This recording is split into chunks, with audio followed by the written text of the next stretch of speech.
10 years ago, if you were to have invested $10,000 into the TSX, today your account will be worth roughly $20,000. Now, if we took that $10,000 and put it into S&P 500 instead, today, guess how much your account will be worth?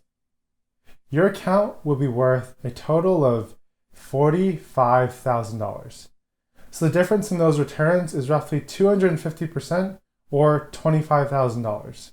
As an investor in Canada, I pay attention to this and know that the US markets generally perform better than the Canadian markets. And this is likely due to their tax system and other factors that allow businesses to thrive a lot more in America. So in today's video, what I have for you guys is 3 different stocks that I'm looking to invest in on my QUESTRADE account for the month of July. Welcome back to the Fire Grind. My name is Daniel, and on this channel, we talk about personal finance. In today's video, as I mentioned, we're going to be talking about 3 different stocks. The first 2 are in the technology space, and the last one is in the restaurant space. And I'd say 2 of them are growth stocks, and one of them is more like a dividend play. So the first stock on this list is Square. And Square's mission is that they believe everyone should be able to participate and thrive in the economy. And what this really means is that Square wants to be a part of the transaction on both sides. So they want to be part of it on the sender side and the receiver side, whether this is between a customer and a business, peer-to-peer, or between a business and the lender. When looking at any business, we have to understand how do they make money. And right now, Square makes money on both the merchant side, the consumer side, as well as the lender side. Now briefly on the lender side, how Square makes money by giving out loans to businesses is that they charge interest on any sort of loan that they give to any businesses within their ecosystem. Now flipping over to the merchant side, when Square originally started out, they had a small card reader that would plug into a headphone jack that small businesses could purchase and use in order to accept credit cards as payments. This has grown over the year as Square has expanded their services, including things such as a full-blown POS system, e-commerce platforms, as well as inventory management. And if you scroll to the bottom of their website, you can see the list of services that they provide their merchants, and it's fairly comprehensive. On the consumer side, Square launched an all-inclusive banking service called Cash App. And what this is basically, as a consumer, you can download this Cash App and set up a bank account within minutes. And you have different services available to you, like a Visa debit card. You can send and receive money instantly from your friends, as well as you can do things like buying Bitcoin or investing. What's cool about Cash App is that all the services on Cash App that any normal consumer will need are free. But if you go to a traditional bank, most of these banks will charge you a monthly fee or require you to have a minimum balance. And with Cash App services mostly being free, you're probably wondering, how does Cash App make money? And that's a good question. That's a question I asked myself as well. And when I did some digging into this, what I found out is that Cash App doesn't make their money off of the consumers or off of the users. Instead, they make their money off of the businesses who accept Cash App. And what businesses are charged is 2.75% on every single transaction that's paid through Cash App. And this is how Square makes money from Cash App. They also make money through other ways such as Bitcoin trading or instant transfers, which will cost you anywhere from 1.5% to 1.75% for these services. With Cash App being the #1 downloaded app on both Android and iOS, as well as the merchant solutions being very sticky and being adopted by a lot of small and medium businesses, I think Square going forward has a great shot at developing this finance ecosystem, just like Apple developed the technology ecosystem. And companies that can develop an ecosystem are the ones that win. And we can see this because ecosystems are extremely sticky and hard to move away from. Now taking a look at their stock charts. In 2015, when they IPO'd, the company's stock was fairly stagnant until 2017. And over the next 2 years, the stock rose just over 600% at its peak, before entering a 2-year consolidating period. Oddly enough, the stock has shot up to new all-time highs during the middle of the global pandemic, even though the merchants which they serve were one of the hardest hit groups by the economic shutdown. But I think what's fueling the growth right now is Cash App. And this is what a lot of people are talking about in the news articles. It has overtaken the popular peer-to-peer money platform Venmo.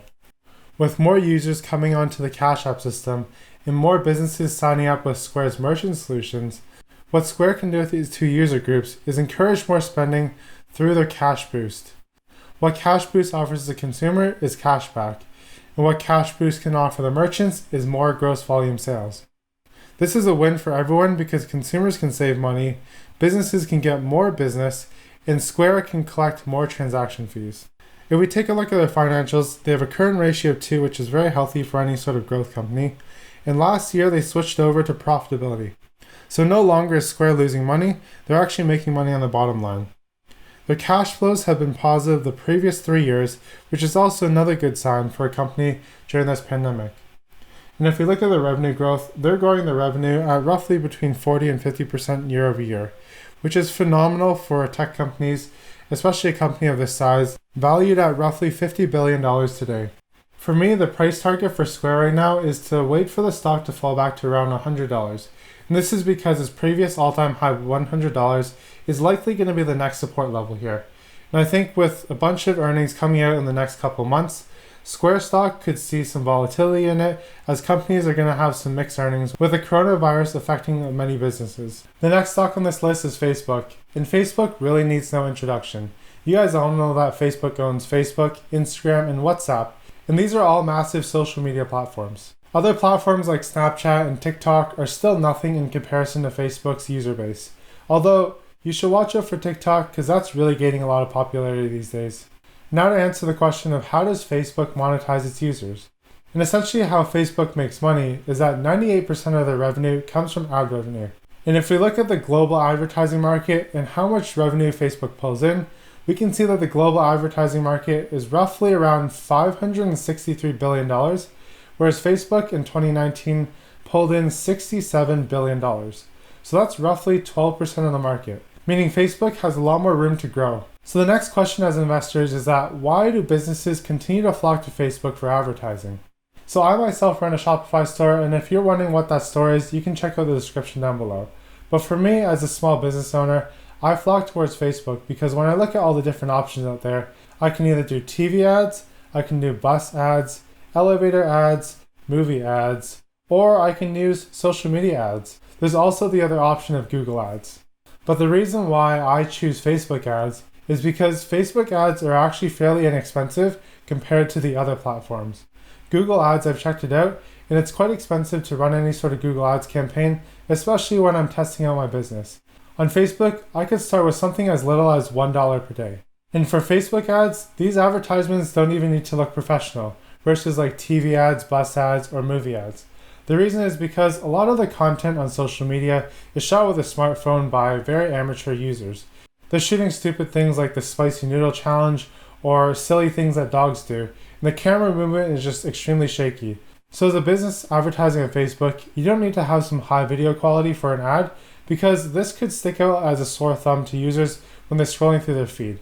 Something high quality could scream out advertisement, whereas if you're doing a handheld shaky video and you somehow slip in your product as an advertisement, it can flow seamlessly with what's on the person's feed. And I mentioned before, Google is one of the largest competitors to Facebook, as Google's ad revenue last year was roughly $134 billion. That's roughly double to what Facebook pulled in ad revenue. But the difference between these two platforms is, Facebook is a social media company, and what happens on social media is that users will go on social media and scroll for hours. Whereas if you were to go to Google, your purpose and mission on Google is to search up something, find out the answer, and then you leave. So essentially, Facebook's platform is a lot more stickier and users spend a lot more time on it. Versus Google, you go there, get what you need, and then you're done. If we look at Facebook stock, there have been 2 hiccups recently. In the month of March, everything dropped because of the whole coronavirus scare. And Facebook, like all other stocks, dropped down as well. They dropped to somewhere as low as 150 or 140. I actually took a small position in Facebook then and did a swing trade, and I've sold out of that. But I am looking to get back into Facebook because of the business model. And the most recent dip was a small dip from around 240 all the way down to 215. And this was because of Facebook's stance on the BLM movement. A lot of businesses came out into public saying that they're stopping their advertising on Facebook's platform because Facebook is not doing enough to support the BLM movement. And some of these companies include Unilever and the big 5 banks in Canada. But despite a lot of companies speaking out against Facebook, these large companies don't make up that much revenue of Facebook's. And people have realized this, and the stock has since then shot back up to around $235 today. I think a lot of Facebook's business actually comes from the small and medium businesses because Facebook allows you to target your customers so well.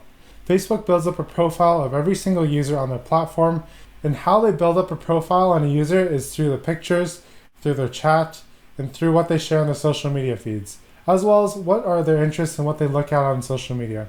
If we take a brief look at their financials, this company has a very healthy balance sheet. The current ratio is just above 4, and they have enough cash to cover all their liabilities almost 2 times over. Revenue grew at a healthy 26% in the previous year, and the company is repurchasing its shares, meaning that each share is becoming more and more valuable. They currently do not pay out a dividend, but this could change in the future because they definitely have the earnings to support that. I think Facebook stock will continue to be a little bit volatile over the short term because more and more companies are speaking out about the BLM movement, and maybe we could see another downturn in Facebook stock in the month of July. And that's when I'm going to be scooping up some more shares of Facebook. The last company on this list is McDonald's. McDonald's is a poster child of fast food. If I were to choose one fast food chain to go to for the rest of my life, it would definitely be McDonald's. And that's because I'm cheap, and a lot of people are as well. McDonald's offers the best value menu, as well as the McDonald's app always has me going back to check out what deals they have. And I also get regular coupons in the mail for different McDonald's deals. So I think as a customer who's always looking for value and looking for ways to save money, McDonald's is able to fulfill that need inside of me to get a good deal on the meal that I'm purchasing. And also the fact that so many people are in stimulus checks right now in the States as unemployment rates have skyrocketed, and the same thing in Canada as well. Many people have probably adjusted their food budgets, especially for eating out or doing takeout. No longer are they going to those more expensive places that charge anywhere from $40 to $60 for a meal. Fast food is likely the option that they're looking to right now. McDonald's has the best deals out there. And when I remember going out to McDonald's when they were still open, I would actually go to McDonald's after the gym. I know, after the gym, right? I would go with my wife. Well, previously she was my girlfriend back then. And we would go there and enjoy McDonald's after the gym. And this was a way for us to get to know each other, and it didn't break the bank. And when I went to McDonald's, I didn't go during lunch or dinner. I actually went between 11 p.m. and 2 a.m. And what I saw at McDonald's, you never see at any regular pizza joint or at any other fast food chain. McDonald's was packed at this time. So many university students flocked to McDonald's for their late night snack. There was literally 20 to 40 people waiting for their food alone, and all their dine-in seats were filled. So oftentimes it's very difficult to find a spot to sit. We would be waiting there for at least 5 minutes for another seat to open up. So clearly McDonald's has a very strong brand that continues to attract customers year over year. And I still remember back in elementary school when I watched the documentary Super Size Me, and this is what my generation grew up with. This is a guy who ate McDonald's for 30 days, and he documented what happened to his body. And essentially what happened to this guy is that he ended up losing a lot of his muscle, gaining a lot of fat, and even was hospitalized at the end of this. And this was not good PR for McDonald's. However, if you look at McDonald's business today and their stock price, it is definitely thriving. They have definitely learned to adapt to the growing concern of fast food and deployed some clever marketing tricks to still get people in the doors eating their Big Macs. And with the pandemic still looming over us and the US economy going over into the second shutdown, this is actually possibly a good thing for McDonald's, because McDonald's is in a very strong financial position versus a lot of their other competitors. Competitors like Pizza Hut and Wendy's parent company, NPC International, they're actually filed for bankruptcy. And with the whole economic shutdown happening in the States, this is going to weed out a lot of the weaker players in the restaurant space, meaning that McDonald's is going to have more market share available to capture because there are less businesses out there and the consumers are staying roughly at the same numbers when the economy goes back to normal. One last thing I want to talk about McDonald's and my experiences at McDonald's and why I believe in it as a business is because they're able to move fast. And what I mean by this is that if you take a look at McDonald's versus any other sort of fast food chain, they were the first ones to implement those touch kiosks as well as do online ordering and delivery. And what this all boils down to is better customer service. As a customer, when you go to fast food, you get in there and you want your order immediately. Traditionally, you just go up to the counter or wait in line in a lot of these fast food places if it's busy and place your order. With McDonald's, you have 3 different ways to order. You can order from your phone while you're driving there. Well, not when you're driving, but if you've got a passenger with you, you can get them to order. You can also go into the stores and order with their kiosks, which are generally a lot faster, or you can go up to the counter and pay with cash or credit card. So with these 3 different ways to order, it streamlines the ordering process and makes McDonald's a lot more efficient than other fast food restaurants. At the end of the day, we are a culture who wants things instantly and now. And McDonald's gives you that, and that's why I think McDonald's has done so well as a fast food company over the years. If we take a look at the financials of this company, they are healthy enough to weather through this pandemic, unlike other restaurants. McDonald's currently has a current ratio of around 2, and they still managed to generate a healthy profit for Q1, despite the economic shutdown happening for 1/3 of the period. I expect them to still generate a profit in Q2, although maybe not as healthy as Q1 because there are 2 months in Q1 that were still regular economic times. In this pandemic right now, McDonald's is still able to operate their drive-thrus, and despite a possible drop in earnings in Q2, they're going to still continue paying their dividend because they have the cash to do so, I believe. And if we take a look at the stock price right now, it's down around 16%, which to me this is a pretty good deal if I were to buy in today. And if you take a look at the history of its PE ratio, it's trading at the lower end of its average PE ratio over the past 5 years. So what am I going to be doing with McDonald's stock? I actually plan to start opening a position in McDonald's as soon as possible because I think the stock is on a dip, and that as a long-term investor I can invest today and be sure that my money will continue to grow in the next 10 years. And in the meantime, I'll still be paid out a dividend, as McDonald's has been supporting the dividend for roughly 44 years. If you enjoy this content, smash that thumbs up button as well as leave any comments down below that you have. And hit that subscribe and notification bell if you want to continue hearing about stocks that I'm investing in the US market. If you haven't already registered for QUESTRADE because this is the best Canadian platform to trade US stocks, you can go down below in the description. You can sign up there. You'll receive a $50 credit on commission fees that you can use towards trading stocks. And that roughly will cover your first 10 trades. And one thing to note is that you can also buy ETFs for free on QUESTRADE, which is an added bonus. All you have to do is pay a fee when you sell those. Keep up the grind and have a great day.